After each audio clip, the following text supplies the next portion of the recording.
மரியாதைக்குரிய பத்திரிகையாளர் நண்பர்கள், ஊடக நண்பர்கள், அவங்க எல்லாத்துக்கும் என்னுடைய பணிவான வணக்கம்.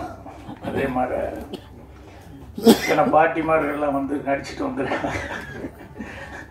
எவ்வளோ நேச்சுரலாக நடிக்க முடியுமோ அவ்வளோ நேச்சுரலாக.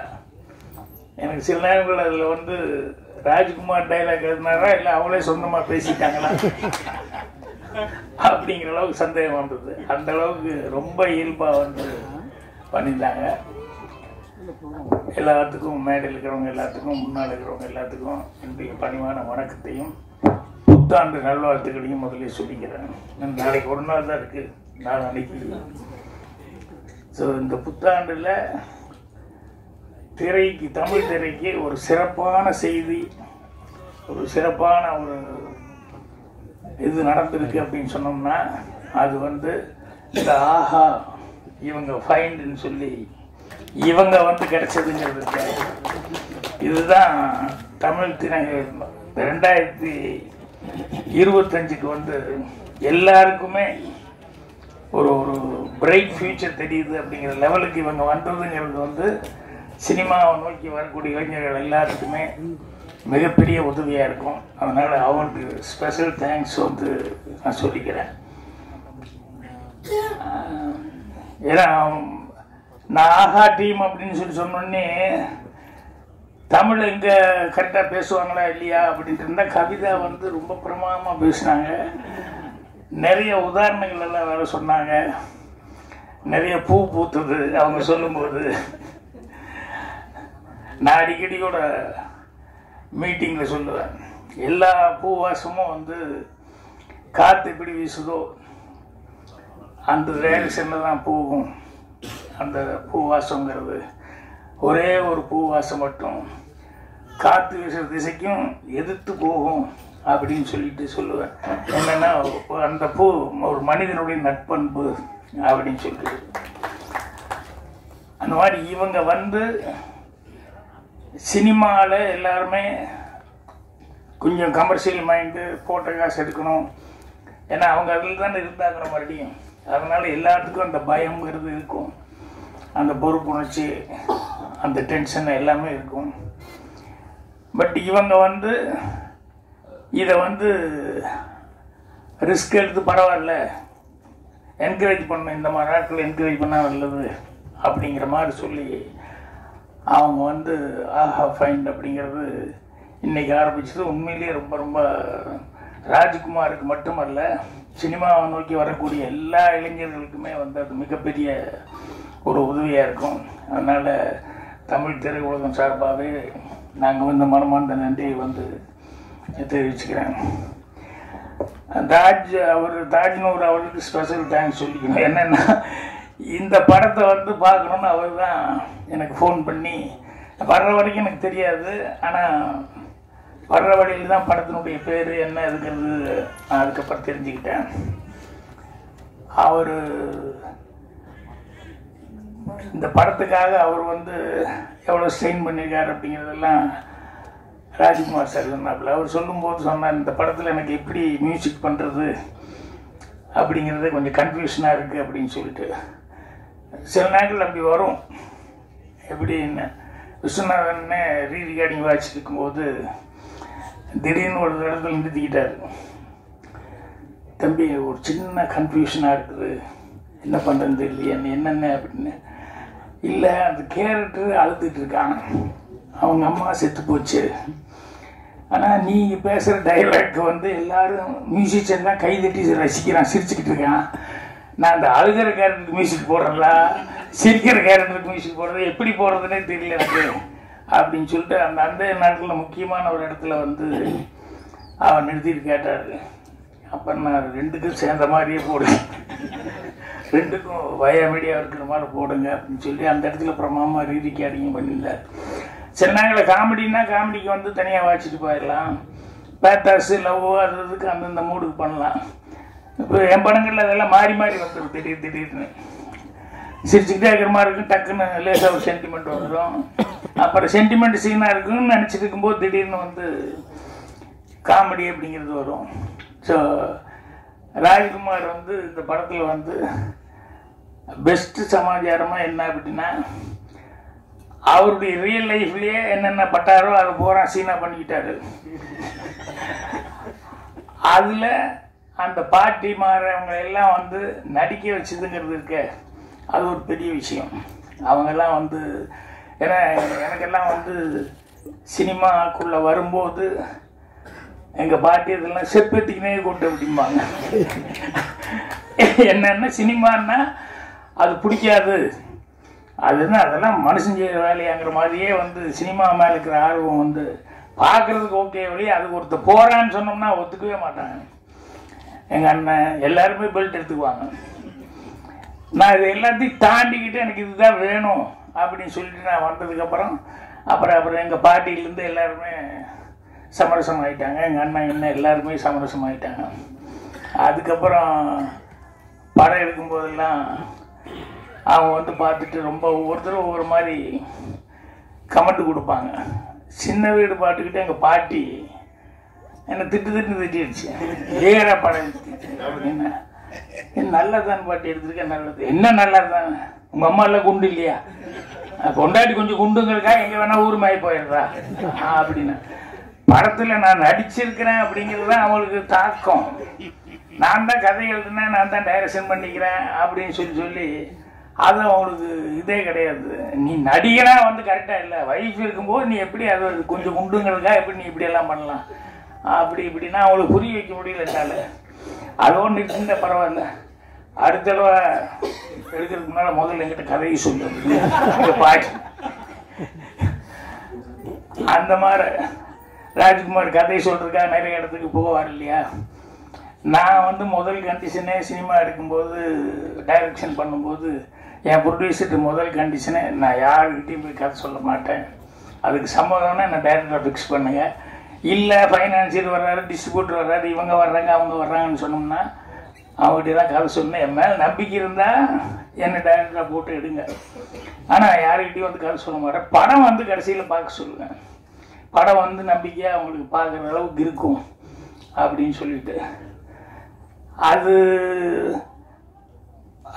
வந்து ராஜ்குமார்லாம் அப்படி சொல்லியிருக்கிறதுக்கான வாய்ப்பு இல்லை, தேடிக்கிட்டு தான் போயிட்டு இருந்தேன். எனக்கு அந்த வாய்ப்பு என்னென்னா எங்கள் டைரக்டனுடைய படம் 3 படமும் கண்டினியூஸாக சக்ஸஸ் ஆனதுனால எனக்கெல்லாம் வந்து அந்த நம்பிக்கைங்கிறது வந்துருச்சு.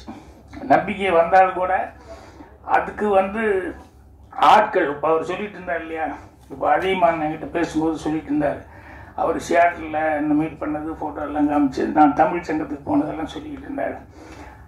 அவர் வந்து எவ்வளோ தூரம் வந்து இவருக்கு ஹெல்ப் பண்ணணும் அப்படிங்கிறதுக்காக வந்து அவர் ஆட்களை எல்லாம் பிடிச்சி இண்டிவிஜுவலாக வந்து ப்ரொடியூசர்களை எல்லாம் அவர் கரெக்ட் பண்ணிக்காரு அப்படிங்கிறது பெரிய சமாச்சாரம். அப்புறம் பஜார் நம்ம திருநாவுக்கரசு அவர்கள் இந்த படத்தை அவங்ககிட்ட எப்படியாவது காமிச்சு அவளை வர வைக்கணும் அப்படிங்கிறது வந்து அது எவ்வளோ சிரமப்பட்டு அவங்கள வந்து இந்த படம் பாருங்க அப்படின்னு சொல்லி. ஸோ அது உண்மையிலேயே சினிமாவில் இருக்கிறவங்க நான் சொன்ன மாதிரி வந்து கமர்ஷியல் மைண்டாக தான் பார்ப்பாங்க. என்னென்னா போட்ட காசு வருதா, அதுக்கு உத்தரவாதம் இருக்கா அப்படிங்கிறத எல்லாருமே பார்ப்பாங்க. நல்ல படம் எடுத்தால் கூட சில நேரங்களில் வந்து கையை கடிச்சுன்னா என்ன பண்ணுறது அப்படிங்கிறதுனால இது ஜனங்கிட்ட போகுமா போகாதா அப்படிங்கிற ஒரு குழப்பம் இருக்கும். ஜனங்கிட்ட போகிறது அப்படிங்கிறது போனால் தானே தெரியும் நல்லா இருக்கா இல்லையாங்கிறது, போகாமையே எப்படி தெரியும். ஸோ அதனால் இது வந்து அவங்க வந்து அந்த பாட்டி இவங்கெல்லாம் வந்து நடித்தது, அந்த ரியலாக இருக்கக்கூடிய சில ப்ராப்ளங்கள் அதெல்லாம் வந்து பார்த்துக்கிட்டு அந்த கதையோடு ஒட்டி வந்து இவங்க பார்த்து இல்லையே அது நல்லா தான் இருக்குது, அங்கங்கே சிரிப்பு இருக்குது, அங்கங்கே சென்டிமெண்ட் இருக்குது அப்படின்னு சொல்லிட்டு இது எல்லாமே வந்து இந்த ஆஹா டீம் வந்து பார்த்து செலக்ட் பண்ணுறதுங்கிறது இருக்குது. அதுதான் கிரேட். அதனால தான் வந்து இந்த ஆஹா ஃபைண்டுங்கிறதுல ஃபஸ்ட்டு படமாக வந்து ஒரு நல்ல படம் பயோஸ்கோப்புங்கிற ஒரு படத்தை வந்து ஃபஸ்ட்டு படமாக செய்கிறாங்க. அந்த ஃபஸ்ட்டு படமாக செய்கிறது அளவுக்கு படமும் வந்து ராஜ்குமார் வந்து நல்லா சிரமப்பட்டு அந்த ரியல் லைஃப்பில் இருக்கிற கேரக்டர்ஸே எல்லாத்தையும் பிடிச்சி போட்டு பண்ணனா. ஏன் சோகதைகள் அந்த பாட்டில் பார்த்தா முன்னால் எல்லாம் அழுதுட்டு இருக்கிற பாட்டிகள்லாம் இருக்காங்களே, எல்லாமே ஒரிஜினலாக அந்த ஊருக்காரங்க. கூப்பிட்டு என்ன பண்ணும் பாக்கியம் அப்படின்னா, ஒன்றும் இல்லை கொஞ்சம் அப்படியே அழுதுட்டு உட்காந்துருக்குன்னு நீங்கள் முன்னால் அப்படின்னா, எதுக்கு அழுகுறதுன்னு, எப்படி அழுகிறதுன்னு கேட்டேன். ஒன்னிலையும் கண்ணில் போட்டோம்னா எரிச்சலாக அதுலேயே வந்து அழுது உட்காந்துருக்கேன்னு சொல்லி டிசைன் கொஞ்சம் கூடிய எல்லாத்துக்குன்னா ஐயோ இது என்னத்தை போட்டது இவ்வளோ தூரம் எரியுதுன்னு பேசாமல் உட்காந்து அப்படியே பாருங்கள் நாங்கள் பாட்டு பாடுவோம் அப்படின்னு சொல்லிட்டு. ஸோ அந்த மாப்பிள்ளைக்கு தோழனா வந்தவனை வந்து கூப்பிடுறது, ஏப்பா ஒரு நல்ல பையனாக கூப்பிட்டு வர்றது இல்லையா, மாப்பிள்ளை இப்படியா கூப்பிட்டு வருவாங்கன்னு சொல்லுவாங்க. அதெல்லாம் வந்து ரியல் கேரக்டர். இப்போ நான் கோபிகா தான் மறுபடியும் ஷூட்டிங் போகும்போது அடுத்த ஜென்ரேஷன் இவங்கெல்லாம் வந்திருப்பாங்க இல்லையா, அவங்களுக்கு அந்த குழந்தைகள்லாம் பார்த்ததில்லை. சினிமாவில் வந்து இப்போ அங்கே வில்லேஜுகளில் சில நேரங்களில் ஃபோட்டோ கூட எடுத்து வச்சுருக்க மாட்டாங்க. இப்போ இந்த படம் வந்து பார்க்கும்போது அந்த பாட்டு போட்டோம்னா இதுதானே அவங்க அப்பத்தவங்க அவங்க இவங்கன்னு சொல்லி எல்லாம் காமிக்கிறது இருக்கு. அதில் அவ்வளோ ஒரு சந்தோஷமாக அவங்க வந்து காமிச்சிக்கிட்டு இருப்பாங்க. அந்த மாதிரி விளக்கு வச்ச நேரத்தில் பாட்டில் என் அசிஸ்டண்ட்டு பவானி அவங்க தாத்தா பாட்டி அந்த ஓப்பனிங் சீனுக்கு அந்த விளக்கு வச்ச நேரத்தில் பாட்டு கொடுக்குறதுக்கு முன்னாடி அந்த சோறு விட்டுறதுக்கு அந்த ஒரிஜினல் தாத்தா பாட்டி இது பண்ணால் முதல்ல பாட்டியெல்லாம் ஓகேன்றுச்சு. தாத்தா வந்து அட பரிசலில் இங்கே உள்ளே வந்து அவ்வளோ தூரமெல்லாம் நான் வரமாட்டேன், நான் போ அப்படின்னு சொல்லி நீ போயிட்டு வா அப்படின்ட்டுச்சு. அப்புறம் பாட்டியை கூப்பிட்டா அவர் இல்லாமல் நான் மட்டும் வந்து யாருக்கோ சோறு விட்டுறதுக்கு நான் எங்கே வர்றேன் அப்படின்னு அதில் வரமாட்டேன் அப்படின்னு சொல்லிட்டு அப்புறம் 2 பேர்த்தையுமே ஒரிஜினல் பேரையே வந்து கஷ்டப்பட்டு எடுத்துகிட்டு போய் கடைசியில் ஷார்ட் எடுத்தோம். ஸோ அந்த மாதிரி ரியல் கேரக்டர்ஸு சினிமாவில் பார்க்கும்போது கல்லாப்பட்டி சிங்காரமெல்லாம் அவர் ஏன் அவ்வளோ தூரம் இருந்ததுன்னா எனக்கு தத்ரூபமாக அந்த மாதிரி கேரக்டர்ஸ்லாம் இருக்காங்க. சூர்யா சித்திரங்களில் அதே மாதிரி அந்த டெய்லர் கேரக்டர்லாம் பார்த்தோம்னா ஒரிஜினலாகவே அந்த மாதிரி பேசிட்டு இருக்கிற கேரக்டர்ஸ் இருக்காங்க. ஸோ இதெல்லாம் சினிமாவில் வைக்கும்போது கண்டிப்பாக ரசிப்பாங்க அப்படின்னு சொல்லிட்டு ஒரு நம்பிக்கையோடு நம்பிக்கிறேன். ஆனால் என்னென்னா டேஸ்ட் வந்து ஒவ்வொருத்தருக்கும் ஒவ்வொரு மாதிரி இருக்கும். சில பேர்த்துக்கு சில கதையை சொல்லும்போது என்ன சார் இது இப்படி இருக்குது அப்படி இருக்குது அப்படிமா படமாக வந்து பார்த்தா தான் அதுக்கப்புறம் சரி அப்படின்னு சொல்லுவாங்க. ஸோ அதனால தான் நிறைய பேர் போய் கதை சொல்ல போகும்போது மாட்டிட்டு முழிக்கிறதுக்கு காரணமே என்னென்னா அவங்க வந்து டேஸ்ட் ஒன்றா இருக்கும், இவங்க கதை சொல்ல போகிறவங்க ரொம்ப நம்பிக்கையோடு இருப்பான், இது கண்டிப்பாக ஜனங்கிட்ட போய் சேரும் அப்படின்னு நம்பிக்கையாக இருப்பான். அது சிங்க் ஆகிறது சில நேரங்களில் ஈஸியாக இருக்கும், சில நேரங்களில் கஷ்டமாகவும் போயிடும். அதனால் ராஜ்குமாரை பொறுத்த வரைக்கும் இதான் அதிகமான ஆட்கள் திருநாவுக்கரசு மாதிரி இவங்கெல்லாம் வந்து இருந்ததுனால இந்த ஆஹா டீம் கிடைச்சதுங்கிறது வந்து ஒரு மிகப்பெரிய ஒரு இது வந்து இவங்களுக்கு மட்டும் கிடைச்சதா இல்லை, நான் சொன்ன மாதிரி தமிழ் இண்டஸ்ட்ரிக்கே வந்து சின்ன படம் எடுக்கிறவங்க எல்லாத்துக்குமே இது வந்து மிகப்பெரிய ஒரு உதவியாக இருக்குது. ஸோ அதுக்கு வந்து ஸ்பெஷல் தேங்க்ஸ் சொல்லிக்கிறேன். ராஜ்குமார் படத்தை பற்றி நான் பெருசாக ஒன்றும் சொல்லணுங்கிறது இல்லை, ஏன்னா படமே வந்து ரியலிஸ்டிக்காக இருக்குது. எல்லாரும் அங்கங்கே சிரிச்சுக்கிட்டு இருக்காங்க, பாட்டி கீட்டி எல்லாமே அவங்கவுங்க நடிக்கும்போது ஜனங்க ப்ரெஸ் ரியாக்ஷனே அந்த அளவுக்கு இருந்தது. ஸோ அதனால் நீங்கள் ஒரு இடம் மட்டும் நான் கொஞ்சம் ஃபீல் பண்ணிக்கிட்டேன். என்னென்னா இந்த ஜோசியத்தை பற்றி சொன்னீங்க இல்லையா, அது எல்லாருமே அப்படி தப்பான ஆட்கள் இல்லை. அதை வந்து நீங்கள் அந்த ப்ரொஃபஷனே அப்படின்னு சொல்லி எங்கா ஒரு இடத்துல பாயிண்ட் பண்ணியிருக்கலாம். ஏன்னா எல்லாத்தையும் நல்லது கெட்டதுங்கிறது இருக்குது. இப்போ இதெல்லாம் சாமி மாற கடைசி வரைக்கும் சர்ச்சைக்குரிய பிரச்சனை தான், ஜோசியாங்கிறது சர்ச்சைக்குரிய பிரச்சனை தான். ஆனால் எனக்கு தெரிஞ்சு ஜோசியத்தில் வந்து அந்த கணக்கு மேத்ஸ் அப்படிங்கிறத வச்சுக்கிட்டு சில பேர் சொல்லுவாங்க. அந்த மேத்ஸ்ன்னு சொன்னது இவங்க எப்படி சொன்னாங்க அப்படின்னு சொன்னோம்னா எனக்கு ரொம்ப ஆச்சரியமாக இருக்கும். நான் இப்போ 4 நாளைக்கு முன்னாடி கூட சொல்லிட்டு இருந்தேன். முரளி வீட்டில் வந்து என்னோடய அசிஸ்டண்ட் தான் தமிழ் சிற்பி, அவர் வந்து கட்டமெல்லாம் பார்த்து அதெல்லாம் சொல்லுவார். முரளி வீட்டுக்கு போனப்போ முரளிக்கு அவங்க பையனுக்கு யாருக்கோ பாருங்க அப்படின்னு சொல்லி ஜாதகமெல்லாம் எடுத்து நிட்டினப்போ இவர் அப்படியே பார்த்துக்காரு. அவங்க பொண்ணு அவங்க என்னென்னா அந்த பொண்ணுக்கு சுத்தமாக படிப்பே வராது, இது தேராது, எப்படி கல்யாணம் முடிச்சுட்டா விட்டுற போகிறோம் அப்படிங்கிற லெவலில் அவங்க நினச்சிருந்தாங்க. இவர் போய் இவங்களுக்கெல்லாம் பார்த்துக்கும்போது இது பொண்ணு ஜாதகமாக, ஆமாம் இந்த பொண்ணு டாக்டர் ஆகுங்க அப்படின்னா, இது 8ஆம் கிளாஸ் 10ஆம் கிளாஸ் தேர்றது ரொம்ப கஷ்டம், விளையாடுறீங்களா நீங்கள் அப்படின்னு சொல்லிட்டு யாருமே வீட்டில் நம்பலையா. அவர் வந்து டாக்டர் ஆகுன்னு சொன்னார். உண்மையிலே அந்த பொண்ணு டாக்டர் ஆகிடுச்சு. அதுக்கப்புறம் என்னன்னா எப்படி சிற்பி இப்படி சொல்கிறீங்க அப்படின்னா, சரி இது ஒரு கணக்கு தான் சார், அதனால் வந்து சில விஷயங்கள் வந்து கரெக்டாக ஒர்க் அவுட் ஆகுது, நான் ஒரு 2000-3000 ஜாதகம் பார்த்துக்கிட்டு அதுக்கப்புறம் சொன்னேன்.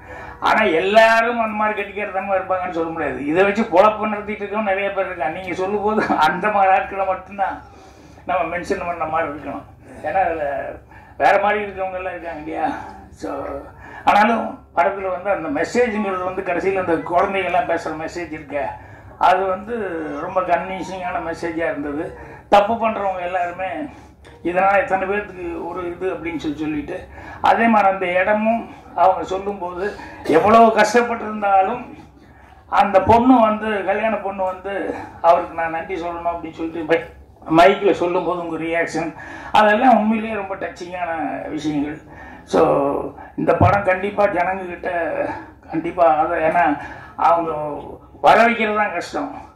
வந்துட்டாங்கன்னா ஆரம்பத்துலேருந்து கடைசி வரைக்கும் அவங்க சிரிச்சுக்கிட்டு ஜாலியாக என்ஜாய் பண்ணி படம் பார்ப்பாங்க.